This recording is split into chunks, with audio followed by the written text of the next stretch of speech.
Hey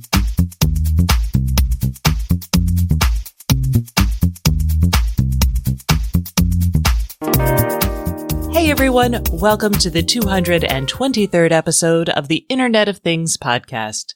This is your host, Stacey Higginbotham, and your co-host, Kevin Toffel.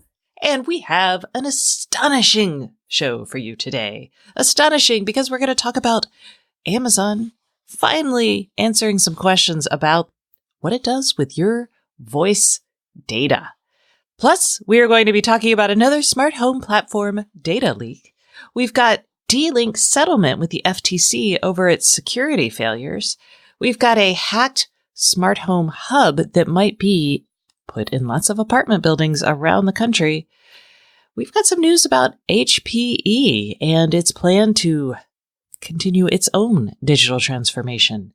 Kevin tried out some new software that could replace IFT, or could it? And we've got lots of little updates on products and stuff you probably use. Plus, we have Andy Lowry, the CEO of RealWear, as our guest on the show this week. RealWear just raised $80 million, and we talked to him about using heads-up displays in industrial settings and why that's taking so long to happen. So, we're going to talk about all of this, plus hear from our sponsor, Dell Technologies. But before we get to that, let's hear from another one of our sponsors. This week's sponsor is Affero. Are you doing multiple IoT projects that work well together? Is there a single app that strengthens your brand? This is really tough stuff, and it requires the right platform. But with Affero, Kenmore launched 42 smart appliance models in just 2 years. And Affero customers realize as much as an 80% reduction in time to market, 99% fewer support calls, and 10x higher activation rates. Plus, they can reuse 90% of their work from one project to the next. So, if you're looking to do multiple IoT projects or just one, pick Affero. Just like Kenmore, Mitsubishi Bank, UFJ Group, and D-Link did. And you could beat your competition with a solution that your team loves to build on and your customers love to use. Learn more at affero.io/gobig. Okay, Kevin, big news on the privacy front this week. Would we call it the privacy front, or would we just call it the Madam A front? Oh, well, it's specific to Madam A, but it is privacy, so... So here's the deal, because there's a lot happening here, and there's a lot of concern, and I would say these are legitimate questions. So what has happened is journalists discovered a while back that the Amazon Echo, a couple things. One, we all know that it listens for a wake word, and that when it hears that wake word, it records what you say so it can actually complete the command. And Amazon keeps the transcript and the actual utterance. A couple weeks back, what people discovered is that there were call centers of people who took the actual utterances and annotated them and checked them against Amazon's actions. And they did that because it's quality control, basically.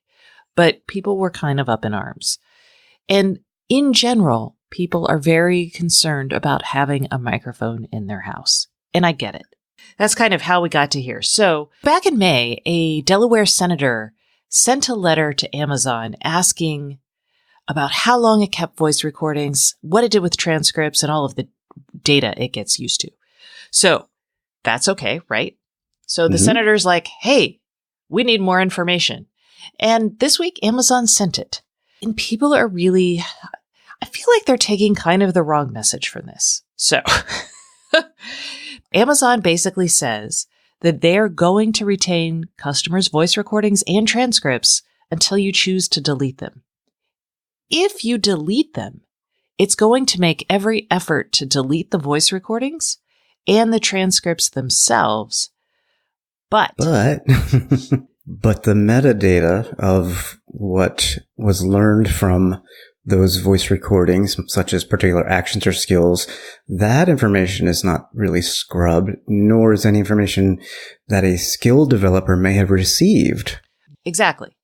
And nor is any sort of, if you have a recurring thing or there's transactions associated with it, that data is going to stick around because the computer has to have something to work from.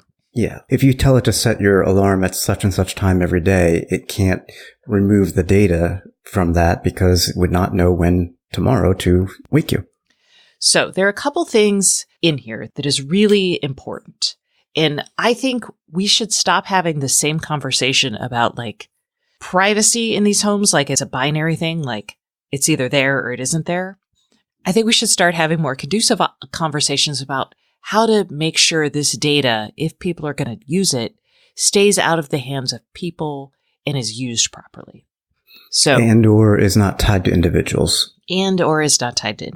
So that's a good point. So I think there's a couple things that Amazon could do here. And Google actually already does this. So the senators asked if Amazon takes any measure to anonymize user identity and other information in relation to these transcripts. And the answer appears to be no. Yeah. And partly because some of this needs to be associated with your account. You know, if I'm telling Amazon to do something on my account, it makes sense that it has to be associated with my account. Like if I'm buying something from Whole Foods, Amazon needs to know where to send it and that sort of thing. So that's never going to be anonymized. But Google, for example, takes utterances, the actual voice commands, and they run a vocal distortion through it. So they still get the benefit of having the ability to like check their work, as it were, for their AI. So they can do annotations on people's voices. They can make sure that the command actually did what it was supposed to do. They can do all of that without actually knowing you or me. Right. And I'm glad you brought that up because if anybody hasn't already done this, you can go into your Madam A app and go through the history and listen to what Madam A actually heard. You will hear your own voice, obviously. And there is a mechanism to report. Did Madam A do what you requested or did she not? So in a sense, you can help train Madam A yourself. And you wouldn't be able to do that, obviously, without having that transcript and history available. Exactly. So I think first off, to anonymize people's voices is probably a good privacy protection effort, right? Mm-hmm. The other thing I would say is some of these recurring commands, they could probably live locally on the device. And I imagined that Google is working very hard for local control on the device. And being able to say, hey, keep my recurring alarm here, then that's great. That's very privacy protecting, right? You get the benefit of having some of the Madam A features without worrying that, everybody knows you wake up at 5 a.m. or whatever time you wake up. That's another thing that I think would be very proactive. And then the other thing is with skills, I think when you download a skill, you should see what data they're trying to get or able to get from a transaction. And you should be able to read their privacy policies, and hopefully they're easy to understand and not like 16 pages of legalese. Those are just some thoughts that I think we need to move forward from, this is scary, there's a microphone in my house, to, hey, if there's a microphone in my house, what are the concrete steps that should be taken, and maybe should they be regulated, that will protect people's privacy? This whole letter, the response to the letter is only 3 pages long. I highly recommend people read it. There's a lot to parse here, which I think we hit all the high points and the important things. I still have an open question in that one of the responses says, we designed Echo devices and Madam A to use on-device, quote, keyword spotting, quote, technology to detect when a customer intends to interact with Madam A. And it's interesting to me that they didn't say hot word or something to that effect. And I just wonder, is there anything other than the wake words part of that keyword spotting? That's a question I would ask as a follow-up. That is a good follow-up, because I know sometimes I could think of a perfect use case, right? We are sitting around our dinner table and we're arguing over, something silly, right? And then one of us will be like, oh, well, let's take it to, Amazon. And then we'll be like, Madam A, who was the 42nd president of the United States? And we'll get our response. But when we say things like, let's take it to Amazon, or maybe put it on the grocery list or whatever, I could see, I don't know what the computing action is in my brain. The metaphor is like, you're like, oh, maybe I should pay closer attention. Is it my name? Yes, it is. The only other thing in this letter that, thank you, they explained very clearly how Madam A works, which is it listens for a wake word. When it hears that wake word, it turns on and opens the microphone to take in the voice command that you're going to say. When you stop speaking, it turns that off. It sends only that chunk of command to Amazon and performs that action. Right. And so many people are concerned that it is always listening, and they're just not sure. Like, Amazon can talk till it's blue in the face and explain this, but people are still freaked out about it. So I wish they would have addressed the weird laughing issues, or what exactly is happening when no one in the house has said anything related to Madam A at all, and yet it still wakes up. Or we've heard probably very edge cases, but something like 2 hours of nonstop recording was actually captured, for example. I remember that happened or was reported about a year ago. Again, I think that's a very edge case. There were some questions about follow-up mode, because in that case, you've said the wake word to Madam A, you say something, and then you may get a response or an action happens, and then you take another action without saying the wake word, and it has continued to listen. But they were clear in the letter, and it has been clear from day one, that follow-up mode, or conversation mode, if you'd rather call it that way, has to be enabled by the customer. So it's not on by default. Yes. So the point here is, I feel like we should have more transparency. There are always going to be people who are like, no, but this is how these things work. And could Amazon be better? Yes, I think they should take a page from Google. Right now, if you are more privacy conscious, you may want to pick a Google Smart Assistant for something like this. So we'll see. Hopefully Amazon gets with the program, I guess. I don't know. These services, on whoever makes them, whether it's Samsung, Bixby, or the other two that we just talked about, I mean, they're always evolving. And frankly, if you're going to use one of these devices, yes, you are putting a microphone in your house, and you know that. If you're not comfortable with that, I'd say don't do it. If you're comfortable enough with the way the transcriptions and data are handled, then again, you're fine. If you're not, again, don't put one of these in your house. Exactly. All right, let's talk about other security issues, because by golly, they are out there. A company called Orvibo has apparently not been awesome. So they left their database open. It is a smart home products maker. They make cheap outlets and other stuff. Like, I can buy an Orvibo smart plug Wi-Fi outlet for $7 on Amazon, which way cheap. Sounds good. Doesn't it? Except they're based in Shenzhen, China, which not by itself is a problem. However, they had over 2 billion logs in their database that was wide open, and there was tons of usernames, emails, addresses, and passwords. And your precise location. So, yeah, this has stuff from around the world. The company that found this is a company called VPN Mentor. And they said they contacted Orvibo via email on June 16th. They didn't hear anything from them. So they tweeted the company, and it was apparently left open until at least July 2nd. So, yay. But you can about three weeks from the time they were notified. Yes. And apparently, it doesn't sound like they actually responded. They just closed it, and the company kept checking, and one day it was shut. This is something that, like, when we talk about recommended devices for people, because we get tons of questions about what's the best device between this, and this, we tend to stick with the more well-known brands. And they're more expensive. And they are more expensive. That is correct. Now, that doesn't mean just because it's a well-known brand, it's, your data is secure. We'll talk about that in a minute. We will. But I mean, we've even had questions where people were like, hey, when the WiseCams first came out, they're like, hey, my data seems to be going to a server in China. And it's not always known where this data is stored and kept. So, and it's not always easy for us to find out. It's certainly not easy for anyone to find out. You gotta pay attention to that, though, if you can. And yes, and that's why we say name brands. And I also recommend that you look for companies that have a history of responding to security incidences. By response, I don't mean sue the hacker. I mean, hey, did they issue a patch? Did they, engage with the community? Did they talk to their customer base about it? So those are other things that you should look for when you're buying a connected product. You may not mind, but I certainly don't want my family name, my Wi-Fi password, my device password, and my address. Your location. If you know that I turn on my light, I'm like, yeah, that's fine. But otherwise, no.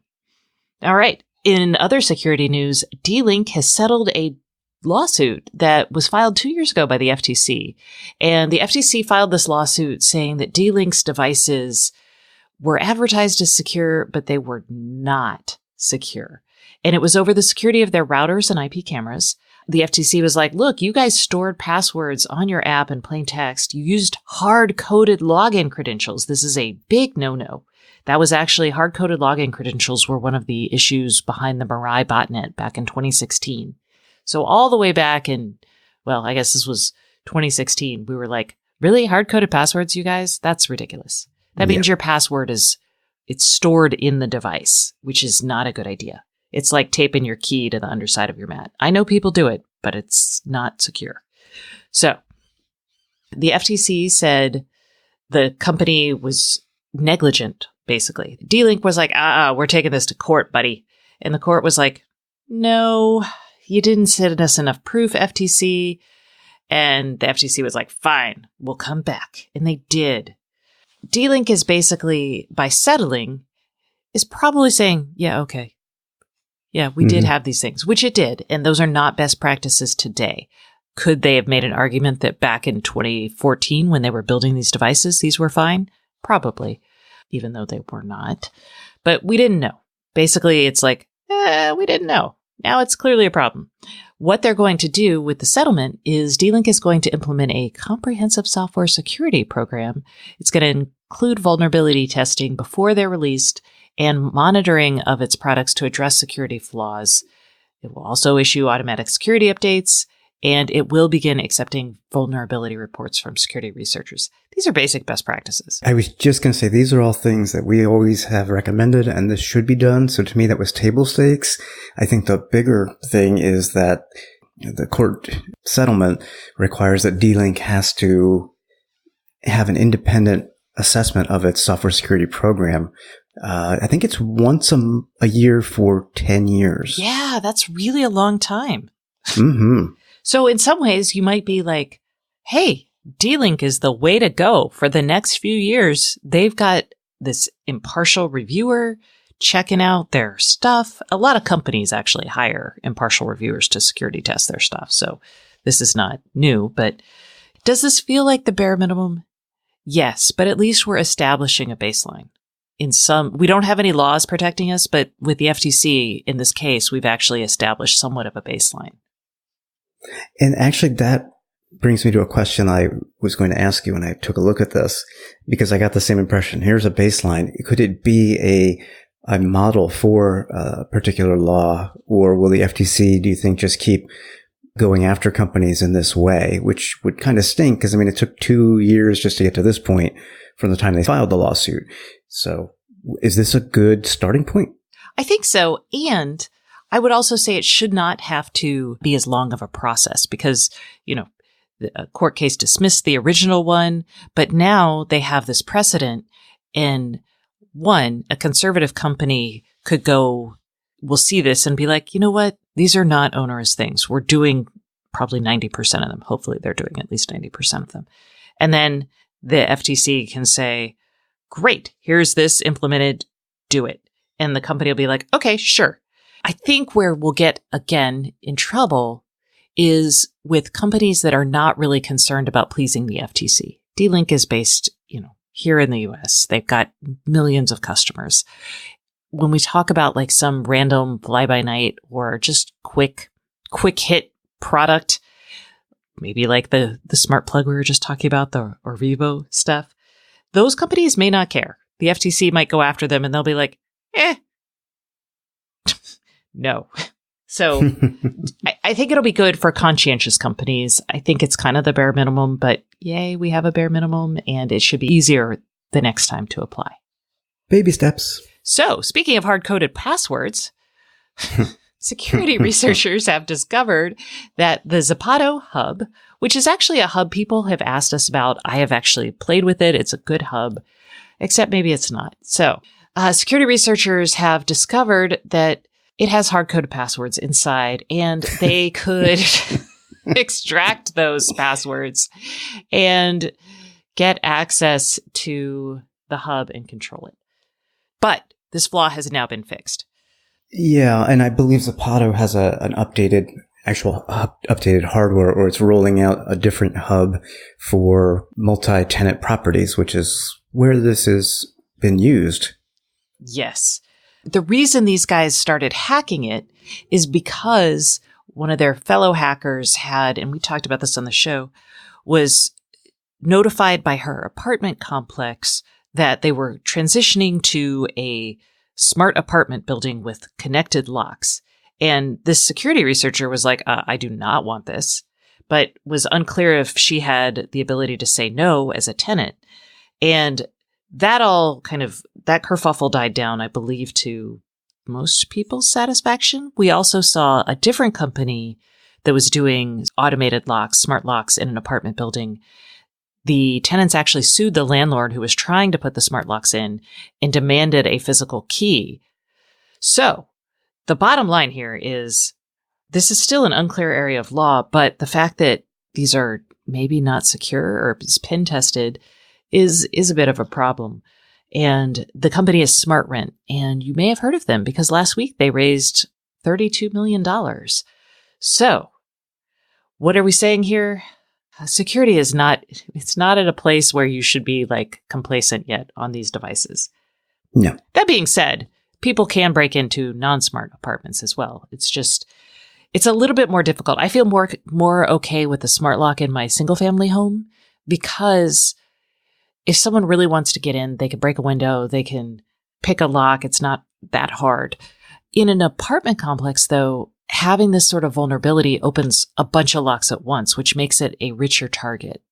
Right. And I would also say if you're, for example, if you have a high risk profile, if you're a hacker or something like that, then you can actually bolster your normal locks that could be easily hacked with a lot more stuff, right? Right. Other physical things that would make it harder.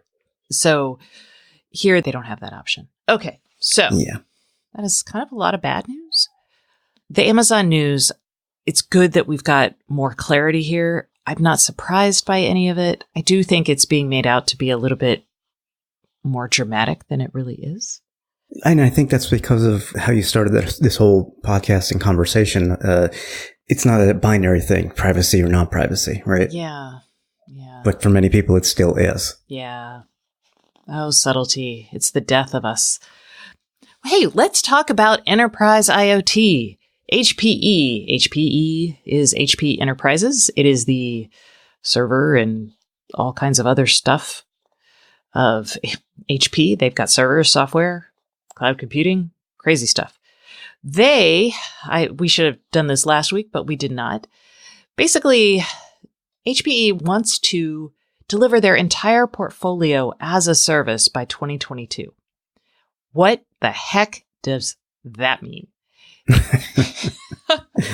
Basically, and this is interesting because in the industrial IoT, in enterprise IoT, we talk a lot about this concept of digital transformation. The idea is once you have a lot of data about your products, about how people are using your products, you can turn something from a CapEx expense into an OpEx expense, which is cool.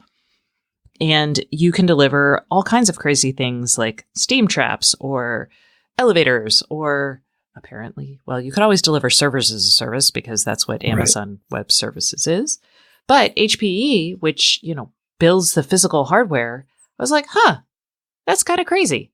They're still going to provide hardware and their software in a CapEx way. So you can still buy it outright.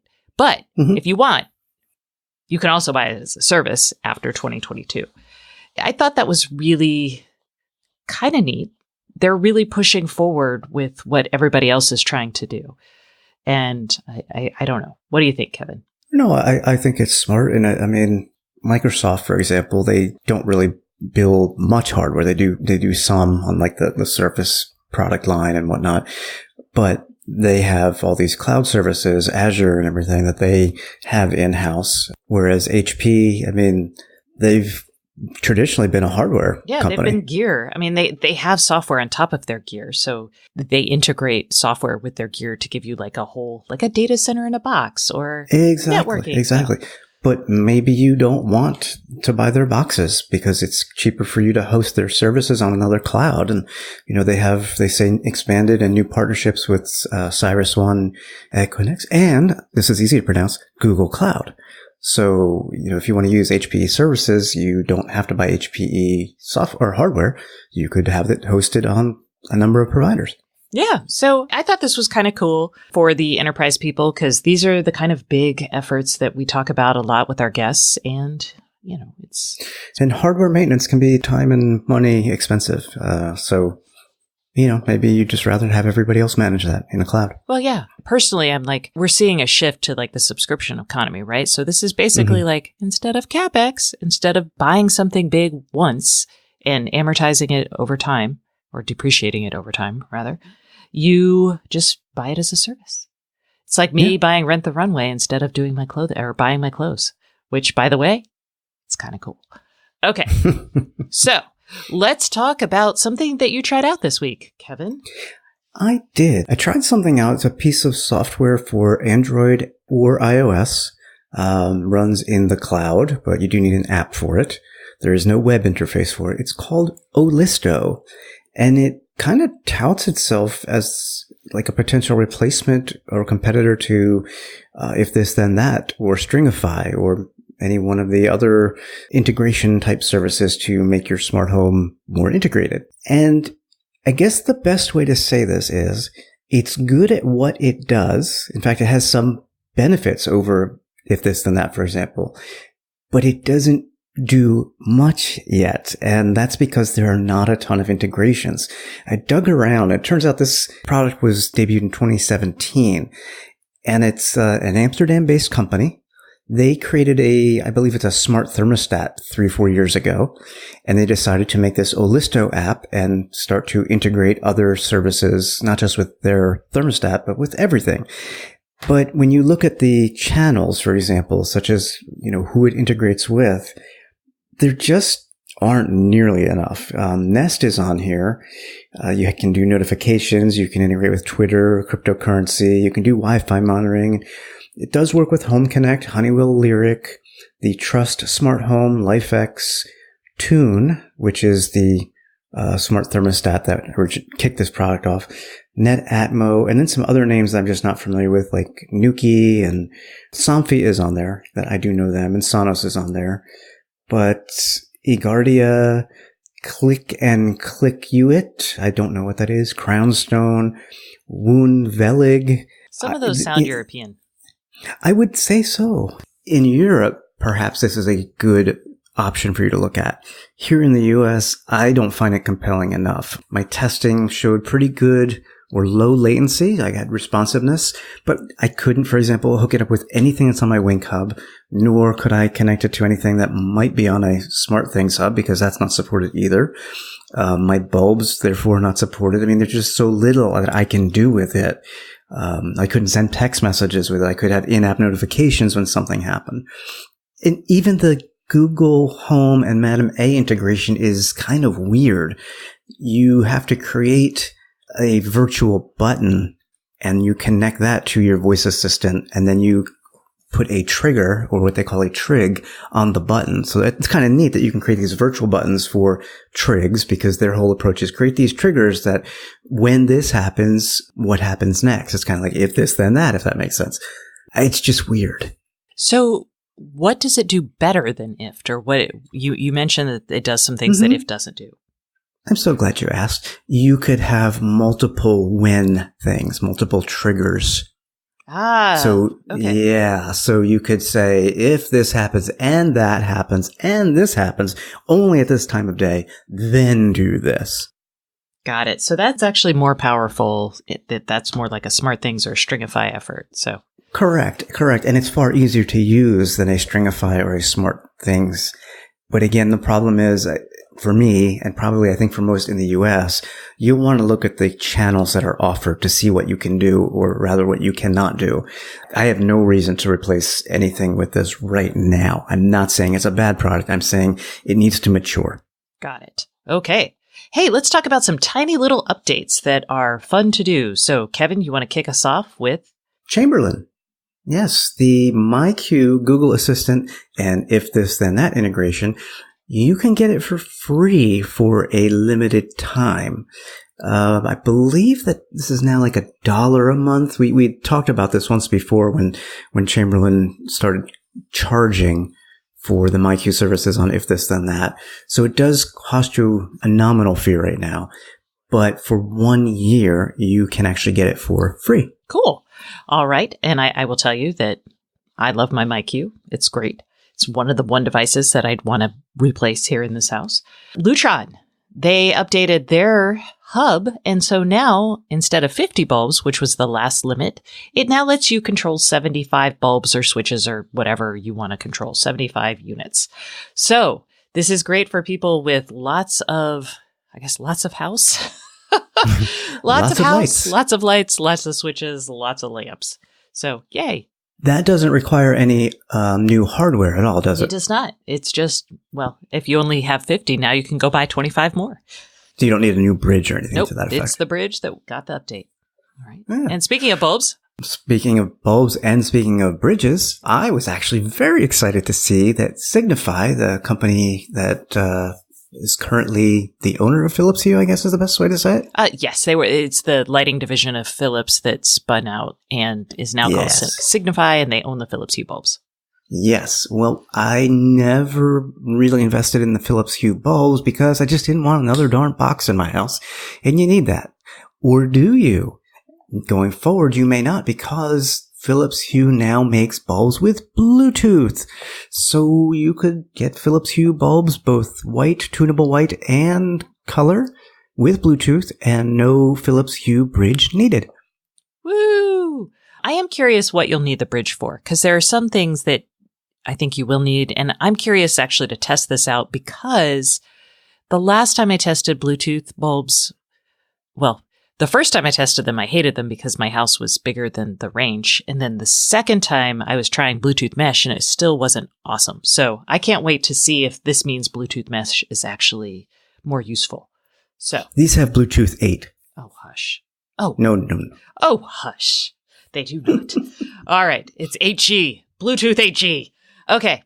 And final little bit, SmartThings. They have updated the app and you can now integrate a hub connected device. So this is any sort of Zigbee or Z-Wave device that connects through a SmartThings compatible hub, rather. So like your Wink. And it will use the SmartThings cloud to execute those commands. So now you can have your hubs talk to your other hubs.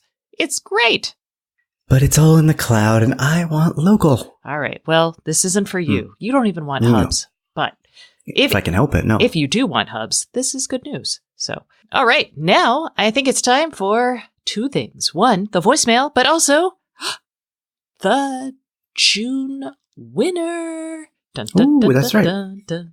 All right. And they win a Wyze sensor kit. So very exciting. And our winner is, we heard from him last week. This is Bobby, who asked us about leak sensors. Congratulations, Bobby. Yay. You know, that's 2 months in a row that we've had the last caller actually win. And the funny thing is, we actually log all the calls in a spreadsheet and then ask the Google Assistant to pick a random number from 1 to the number of calls. And hey, it's kind of weird, but that's how it worked out. That's also how we pick which questions we answer. No. So yes, it is random for any of you guys who are like, wait a second. But I encourage you, don't give up, because this week, and rather for the entire month of July, all our voicemail question askers will be entered to win a Schlage lock, because the IoT Podcast Hotline this month is brought to you by Schlage. Schlage's wide variety of smart locks lets you create the smart home of your dreams. Learn more about Schlage's smart home solutions and compatibility with Amazon, Apple, and Google Assistant products at schlage.com/IoT. So, if you want to be entered to win a Schlage lock, and why wouldn't you? Please give us a call on the hotline at 512-623-7424. And we may play it and answer your question on the air, and you will be entered to win. So, this week, let's hear from Larry. Hi, this is Larry Reese. Feel free to use the message on the air.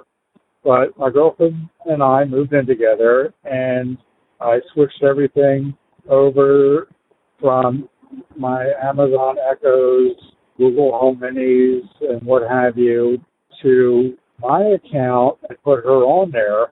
But I'm wondering, should we have our own accounts? And it's just her and I, but I'm sure this will be a question for larger families. We just got the tile system, and I just added her under one account, and that's when the question popped up. Thanks. Love your show. First off, Larry, congratulations for a big step in your life and relationship. There's a couple ways to answer this. One is by no means at all do two accounts, because you will end up doubling up on all of your stuff. I have tried this. It's not good. Mm-hmm. So don't do that. Amazon will think you have two lights when you really only have one, and state gets messed up. It doesn't work. Just don't do it. Now, if it's already under your name and you don't want to mess with anything, just keep it there and she can still do the commands and that sort of thing. This is for Madam A households. And then the other option, though, and there are pros and cons to this, is creating an email account for your house. So have a house account that you tie into your Madam A account. The advantages are things like, I don't know if you use Spotify, but certain things that have limits associated with them will now be associated with your home. The downside is, I don't remember how many adults you can have in a household, and you'll want your house email and account to be an adult. Then you may not be able to add your girlfriend to your account, which would, I don't know, it might be awesome for her because she could like order things on your account. I don't know. So we'd have to check that. But the challenge, if you don't do that, is location stuff will still work, but things like ordering, if you order stuff from Amazon, it won't work. That's taking your relationship to a whole new level, Larry. Yes. Yes. I do have a question, only because you have multiple devices and multiple family members. Would you recommend in either platform going with like a voice match as well? No, never. I thought you might not. I hate the voice match. It doesn't work well for us. It might work well for you. And in that case, go for it. Because you also mentioned the Google Home and you said you might be switching to that. Same situation. I would say don't do voice match at all. If you do Google Home, you can each have your separate accounts and tie them to one Google device. Again, right. That actually solves the problem because you then have that individual accounts and data all tied into one platform. But voice match has to work 100% or you're going to be miserable. Yes. And voice match in our case did not, no matter how many times we trained it, it did not work well. Right. So, and my family refuses to be trained, so I can't speak to it either. So there's your answer, Larry. You could always try the voice match. If it doesn't work, disable it. Yeah, that is true. Hopefully that helps, Larry. And now it is time to say goodbye to Kevin and say hello to our guest. Our guest coming up after the break is Andy Lowry, who is the CEO of RealWear. They make a connected head-mounted display that is voice controlled for industrial settings. It's pretty cool, and they just raised $80 million, which is kind of a lot. So he's going to talk about why people use these, some use cases, and what they're going to do with all that money. Stay tuned for this and more. Hey everyone, we are taking a quick break from the Internet of Things podcast for a message from our sponsor. This week's sponsor is Dell Technologies, and I have Jason Shepard, who is CTO of IoT and Edge at Dell Technologies, here to talk to us. So Jason, last week we talked about EdgeX Foundry and how that's going. This week, let's talk about your scaling to the Grail in Dell's strategy. What is Dell's Edge strategy, and how does it relate to EdgeX Foundry? Yeah, so basically the strategy was get an architecture that works for the edge out in the open, create open interoperability through that collaboration, and then attach commercial value add to it. We're an infrastructure provider. We bring partners in for their domain expertise, and we wanted that EdgeX API that's developed through that collaboration to attach value add not only from ourselves, but also partners. So this open edge stack is taking VMware Pulse IoT Center as a device management platform, for regardless of device and application. Our Photon OS, which is a Linux variant running containers. You can use any OS you want with EdgeX, but we'll curate an experience with it. Of course, EdgeX is part of that. So where you get the benefit of consistent security and management, open API driven by that EdgeX ecosystem, and then your choice of application stack. So as a developer, you can get started really quickly and easily, build on something that scales, but not get locked into any given platform, which is currently the case with many of the platforms that are creating their own APIs, their own SDKs, toolkits to get connected to their assets. They want to lock you in early, and we're giving people choice. Okay, and in our conversations around this, you keep talking about scaling to the grail and data monetization around the edge. What do you mean by that? Yeah, so scale to the grail. When I talk about that in my stuff online, it's really about this notion of pervasive sharing or monetization, especially on your terms of data, which is the obvious one, resources, compute, storage, networking, ride shares, anything consumable, services, your knowledge, scaling like that, sharing, selling across complete strangers. I've never built a relationship with you before, but I'm able to sell you something. And the way you do that is you build pervasive trust. And to get to pervasive trust, you cannot have any single entity own the trust, in a broader system of systems, public and private domains, et cetera. And so to get to the grail, you need technology to help. And you need an open edge. And so this is why, we're investing heavily here. And then that enables you, it may sound far-fetched, this notion of pervasive data monetization, but also the only path there is an open edge. And so the scale to the grail is start now with a simple use case. Just get going, solve a business problem, but take it on a path towards that ultimate goal. That's great, Jason. So where can we go to find out more about Dell Technologies? DellTechnologies.com/IoT is a good starting point, and then there's a bunch of links off of there to go learn more.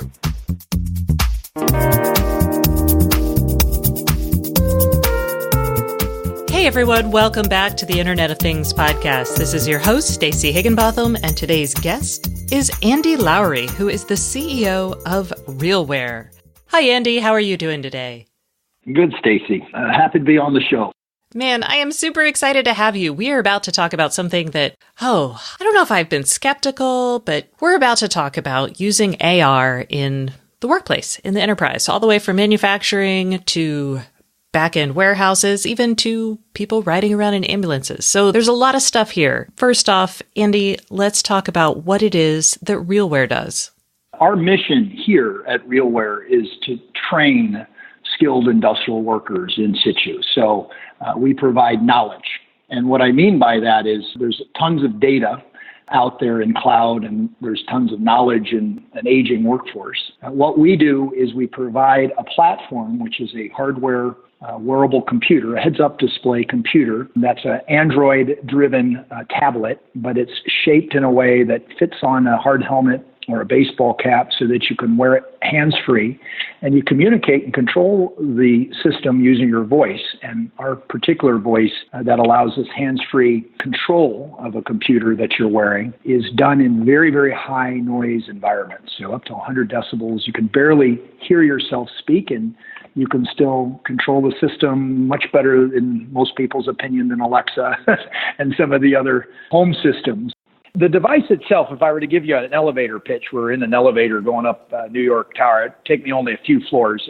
The simplest way to pitch it is that it's an Android tablet. So start with that. It's got Wi-Fi, it's got Bluetooth, it's got a nice Qualcomm processor. It has a little micro display that looks like a heads-up display, which when viewed looks about like a 7-inch tablet held at arm's length. And then you have a voice system that uses a little bit of gestures, like your head moving left and right to scroll and slight things like that as a secondary input modality. But the primary modality is just voice. And so where a lot of systems out there today have swipes or gestures or HoloLens, people are familiar with the HoloLens types of gestures. They're this bloom and poke and drag.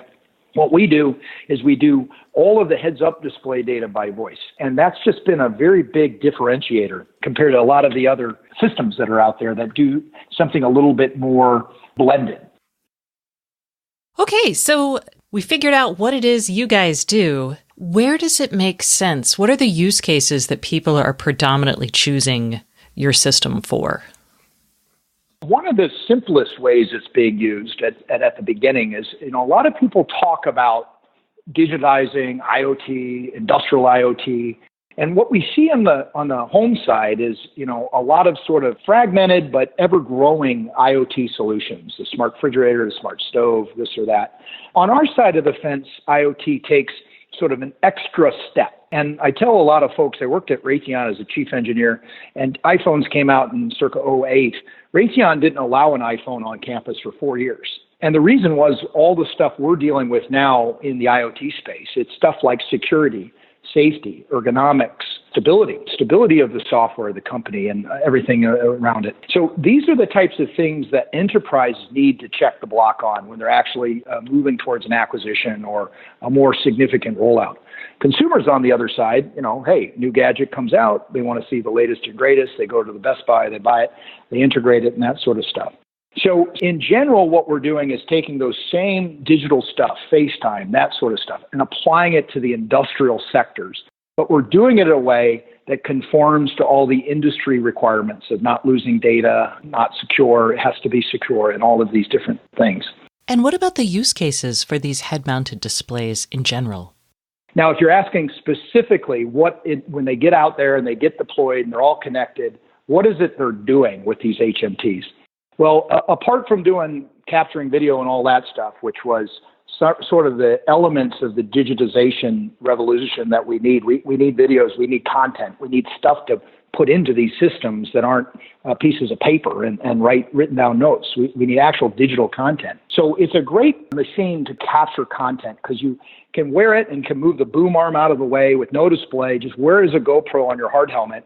And everything you're doing, you can capture all day long. Or if you're in a warehouse, you might have a baseball cap on. You can capture your activity. And then those films can be basically sliced and diced and made little YouTube videos on how to do things inside the factory. But beyond the content capture, there's three major classes of software that get deployed. The first is collaboration software, where folks are talking to each other from a remote spot. So before, maybe someone would call a headquarters and use their telephone to just get a voice walkthrough on how to fix something. Now with today's tech, it's not required to have only voice. You can actually do video and voice.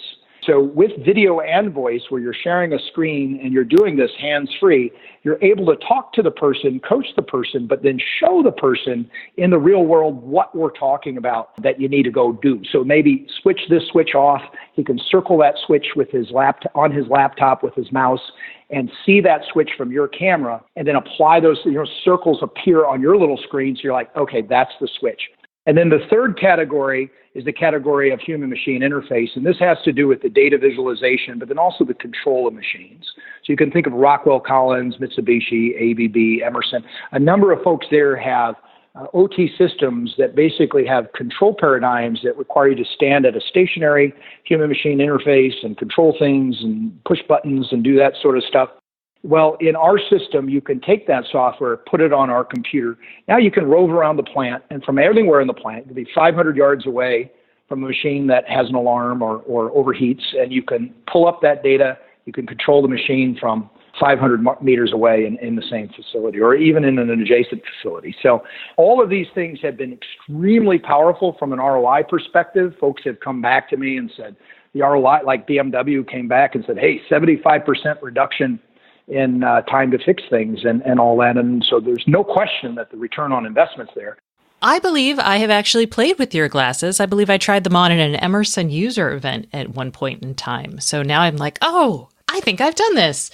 There are actual practical use cases. You mentioned that BMW has seen a 75% increase in productivity using this system. But why isn't everybody using it? Well, it's just the time I think it takes really to get the enterprise feeling safe, secure, and stable enough with the device, the technology, and then the ecosystem of support around it. specifically in the security dimension, you've got a lot of corporate forms and devices. They absolutely has to be encrypted. You can't take sort of a back-end API and have sort of unencrypted data going from SAP to a device like ours. It absolutely has to have the right security. In the safety dimension, you can't deploy something to your folks that hopefully makes them work faster, then fundamentally makes them less safe. It just doesn't work. You just can't do that. Everything has to start with safety in today's day and age and then finish with a higher productivity. So safety is the second. And then third is just the stability. And what I mean by that is when we get into the deployments at scale, we're not talking about 50 or 100 units. We're talking about 10,000 to 100,000 units. And when you're talking about that amount of scale and investment, companies like Mitsubishi Electric, Japanese company, wants to see stability in the space and stability RealWear as a company to ensure that the support will be there for perpetuity. So let's talk about some of the use cases you've got here, such as in remote guidance. You were telling me a little bit about some of the medical use cases. What are people doing? Those are the type of use cases that get me most excited due to the impact and, helping out people. We've got a couple different cases. So the first thing for the users, I know this is a radio podcast, so as people are listening to imagine, the first thing we're talking about here is FaceTime. We're literally talking about a version of a FaceTime. And I think most people know what that is, where you have the video and the voice and you're kind of at the same time collaborating. But we're doing this from the perspective of the eyes out versus two faces facing each other, because our camera's focused out into the world, so it can see through your eyes basically what you're looking at. So in the case of EMTs in both the countries of Finland and Norway, they've begun to deploy into the actual ambulances HMTs. And what they do is they come across a young boy who might have fallen down and has a very nasty abrasion. They actually use the HMT as they're treating the person in situ, where they find the young man. They treat that person in situ whilst they have an HMT1 on. And what the HMT1 is doing is, through cellular networks, it's bringing that video data back to the emergency room that they're going to go to next and showing these doctors what exactly is going on without the EMT having to pause and stop and do anything.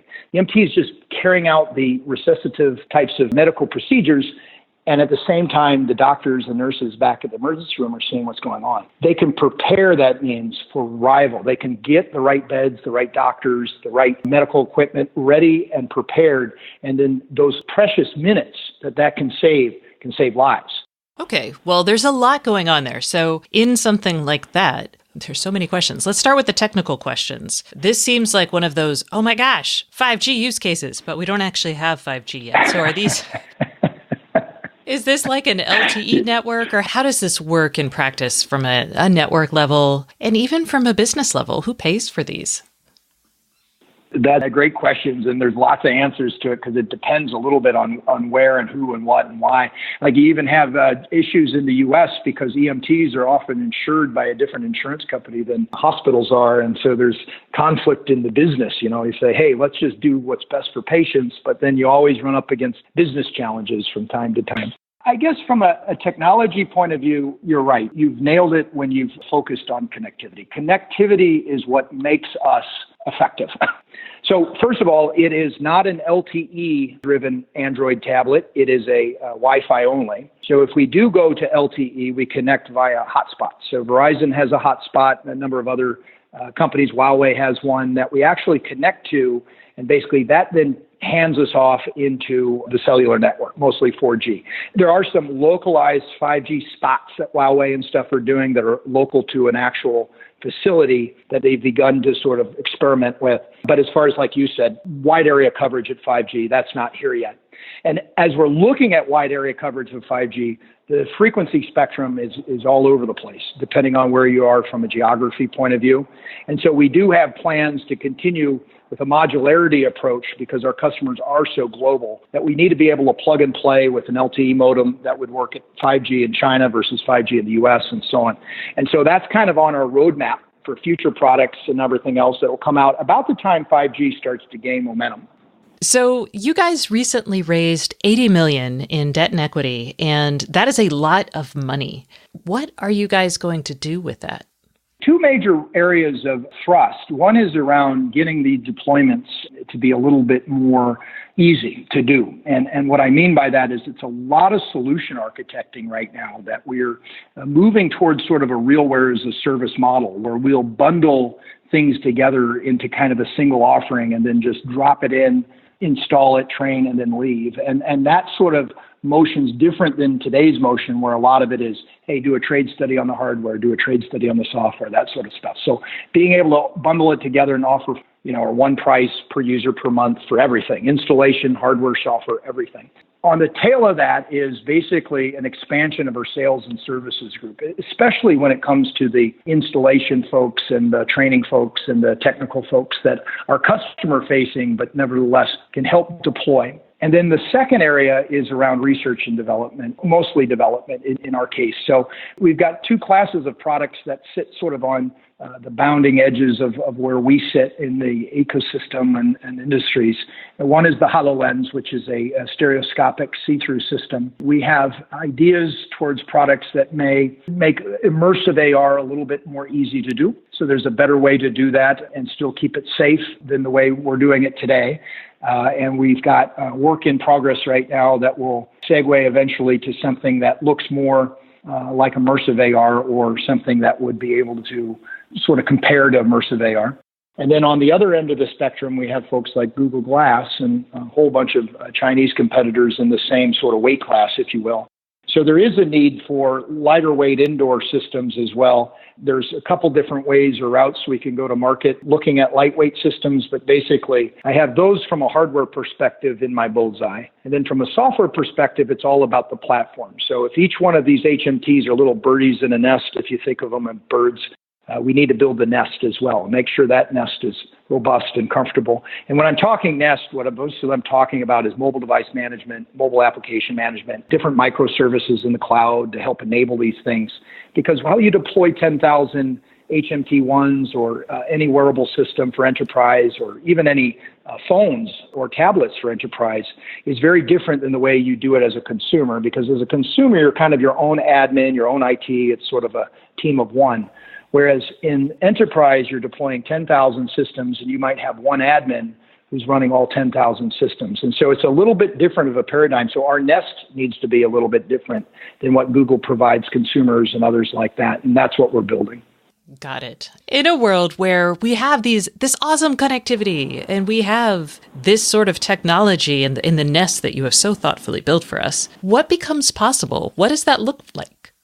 What we love to think about at RealWear, what we're doing is we're enabling sort of this 21st century maker. If you think about the old furniture makers or folks that work with their hands, I come from a family of sheet metal workers, folks that take a lot of pride in their artistry. We're actually enabling that next generation of digital workers with the same sort of a thing. So imagine going into school. We have a Clark College up the road from where we sit here in Vancouver, Washington, that trains new automotive technicians on how to do engine repair. Well, a part of their curriculum now for a day they spend learning about the HMT, because how that will turn them into a 21st century worker is so much faster than the workers 20th century, because they're able to get the basics learned and then move directly to a contributional sort of position on the team, because they have with them these digital tools to help them be this sort of half human, half computer type, seamlessly sort of merged together. I watched, did you ever hear of something called Centaur Chess, Stacey? I have no idea what that is. Have you heard of it?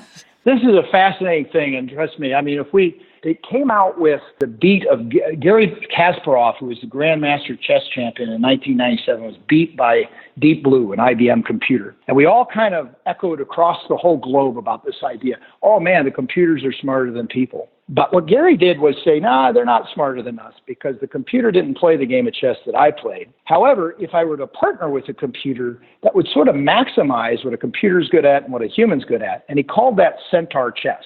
Centaurs are these mythological creatures, half horse, half man. The idea would be the man would be the intelligent, intuitive, creative type source of knowledge, and the horse would be your brute strength. power, crank through options, make sure it's error-proof, that sort of thing. And by calling it a centaur, it was a little bit more harmonious than a cyborg or something. Some people call it cyborg chess. But this chess is played at the highest level of chess in the history that's ever been played. I mean, it's virtually error-proof, and you've got the greatest chess minds in the world creatively dueling each other on a chessboard at a very high level. What we're doing is doing the same. We're creating a centaur workforce.